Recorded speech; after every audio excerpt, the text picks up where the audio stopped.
Hello, કેમ છો તમે લોકો સ્વસ્થ અને મસ્ત છો અને હું પણ એકદમ સ્વસ્થ અને મસ્ત છું. તો મારા એક ન્યૂ બ્લોગમાં તમારા લોકોનું સ્વાગત છે. તો જો અત્યારે છે ને 7 વાગે બ્લોગ સ્ટાર્ટ કર્યો છે, સાંજના 7 વાગે. તો મારે બનાવવા છે મુઠિયા.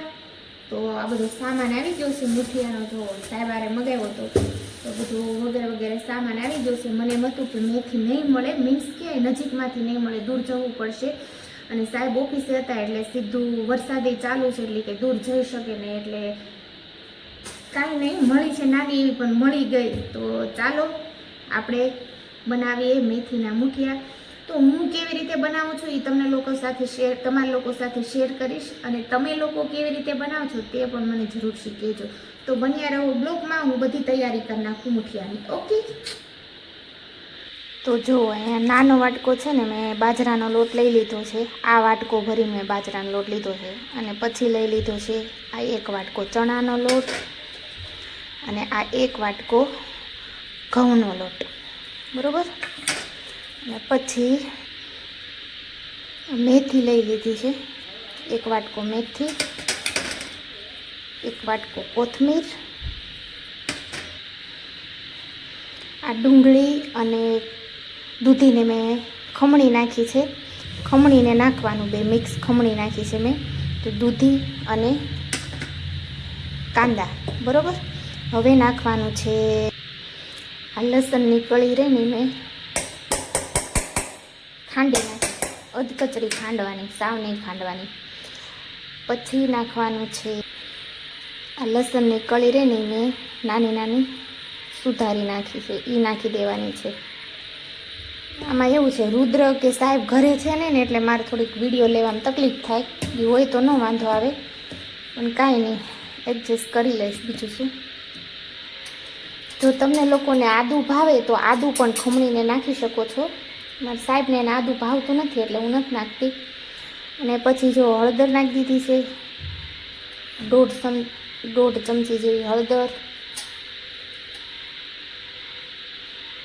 પછી લાલ પાવડર, લાલ મરચું પાવડર. પછી ધાણા જીરું પાવડર. મેન વસ્તુ રામરસ. પછી નાખી દીધું છે મીઠું. અને પછી આપણે નાખી દેવાનો છે સ્વાદ અનુસાર ગરમ મસાલો.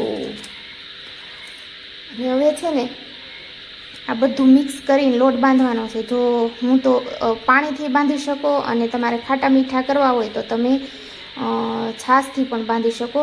પણ હું છે ને લીંબુ નાખવાની છું. છાશથી નથી બાંધવાની, પાણીથી બાંધવાની છું. એટલે ખાટા મીઠા કરવા માટે હું લીંબુ નાખીશ. અને હા, એક મહત્ત્વની વસ્તુ રહી ગઈ, ખાંડ. આના વગર અમારા મુઠિયા અધૂરા છે, કેમ કે સાહેબને સ્વીટ બહુ ભાવે, એટલે આ તો અમારે ભરી ભરીને સ્વીટ નાખવાનું હોય. તો નાખી દીધી ખાંડ. હું મસ્ત મજાનો લોટ બાંધી નાખું. ઓકે, ના, લોટ બાંધતા પહેલાં કંઈક ને કંઈક ભૂલી જાઉં છું ફ્રેન્ડ હું. લોટ બાંધતા પહેલાં આપણે નાખી દેવાનો છે એમાં ટાટા કા સોડા. એ સોડા નાખીશ, અને પછી લીંબુ ઉપરથી નાખીશ એક્ટિવ કરવા માટે. આનાથી પોછા મસ્ત એકદમ પોછા થાય મુઠિયા. તો ચાલો, મસ્ત મજાનો જોવા બધું મસાલો આપણે કરી નાખ્યો છે. અને હવે લોટ બાંધી નાખીએ. પહેલાં બધું મસ્ત મિક્સ કરવાનું છે. મુઠિયામાં છે ને બહુ લપવાળું કામ છે, લપવાળું. આમ ઇઝી છે ને આમ લપ છે. એમાંય સાહેબને રૂઢું નહોતા ને એટલે વધારે તકલીફ થાય, ને તો ન થાય. તો કાંઈ નહીં, મારા ચેનલ ઉપર તમે હું આવ્યા હોય ને વિડીયો જોતા હોય તો ફટાફટ તમે લોકો મારી ચેનલને સબસ્ક્રાઈબ કરી દો, લાઈક કરી દો અને શેર કરી દો. હું તો આવી રીતે મુઠિયા બનાવું છું. હજી આગળ કહીશ તમને, હજી પૂરા નથી થયા. અને મેં થોડીક મોટી થઈ ગઈ હતી, કોઈ વાત નહીં, હો ગઈ, ક્યાં કરી શકते.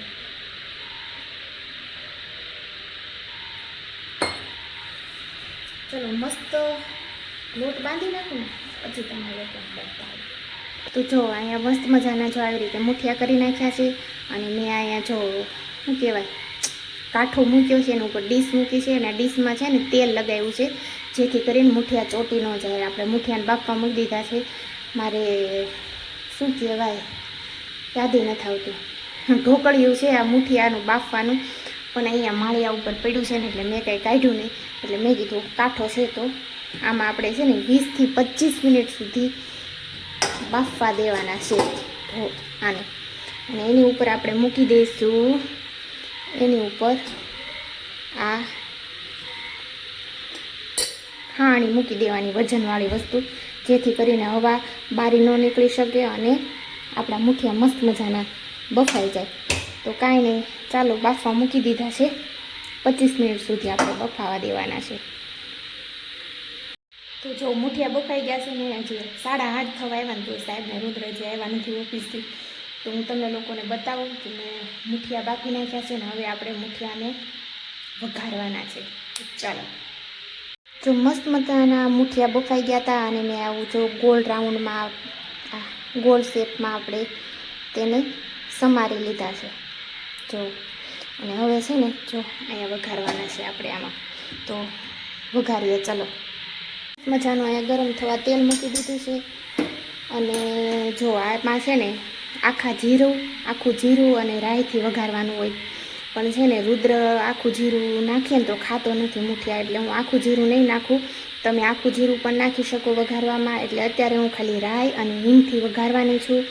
અને તમે તલ પણ નાખી શકો, પણ તલ પણ મારે રુદ્ર કે સાહેબ ખાતા નથી મુઠિયામાં, તો હું છે ને ખાલી રાઈ અને હિંગથી જ વઘારવાની છું, બરાબર. અને તમારે તીખા હજી કરવા હોય ને તો તમે લોકો લીલા મરચાં પણ નાખવામાં, ચડિયાતી રાઈ નાખવાની હોય, રાઈ જીરું ચડિયાતું નાખવાનું હોય, તો મજા આવે, સ્વાદ સરસ આવે એમ મુઠિયાનો.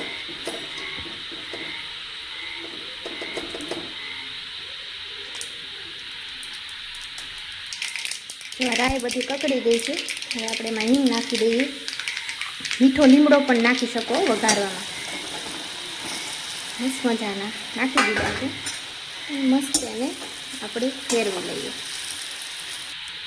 જો મસ્ત મજાના મુઠિયા થઈને તૈયાર થઈ ગયા છે બનીને. અને એમાં 5 મિનિટ હજી હું રહેવા દઈશ, ગેસ ચાલુ જ છે. 5 મિનિટ રહેવા દેવાના છે. તમે એમ કહેશો કે રેડ કલરના મુઠિયા કેમ થયા, પણ આમાં એવું છે, ઓલું નાખ્યું ને શું કહેવાય, હું લાલ મરચું પાવડર નાખું એટલે એવા થાય. તો ચલો મળીએ થોડી વારમાં. જો સાહેબને રુદુ 8:45 આવ્યા. કા સાહેબ મોડું થઈ ગયું, ઓફિસથી 8:45 આવ્યા. અને જો આપણે ચા બનાવી છે. અને સાહેબ બહુ કેવા બન્યા સ્વાદમાં. રુદુ ચાખે તો ચા હોય ને કાઈ ન જોઈએ, હે ને સાહેબના ફેવરિટ. કા સાહેબ ચા હોય તો કાઈ ન જોઈએ. હા, તો જો આપણે મસ્ત મજાની ચા બનાવી છે અને મુઠિયા. હા, મને થેપલા અને ચા ભાવે, ચા દૂધ ભાવે અને મુઠિયા ને ચા. હા, એ વાત સાચી હો. બેને બાકા સરખું તો હાલો આપણા ગાઈસને કહી દે રુદ્ર કે લાઈક કમેન્ટ શેર સબસ્ક્રાઇબ કરી દે આપણી ચેનલને. હા, ઈ તો હાચું હો, પાક્કું. ઈ તો કરવું જ પડશે. હા, કહી દે. નહીં ચાલે કા. એક વિડિયોમાં બે જ આવ્યા છે. 2 સબસ્ક્રાઇબ આવ્યા હતા કા. તો હા, કેટલા આવવા જોઈએ? 200. તો ચાલો, સારું લાગ્યું હોય તો લાઈક કમેન્ટ શેર સબસ્ક્રાઇબ કરી દેજો. મળીએ એક મારા ન્યૂ બ્લોગ સાથે. ત્યાં સુધી bye bye bye bye bye bye bye bye.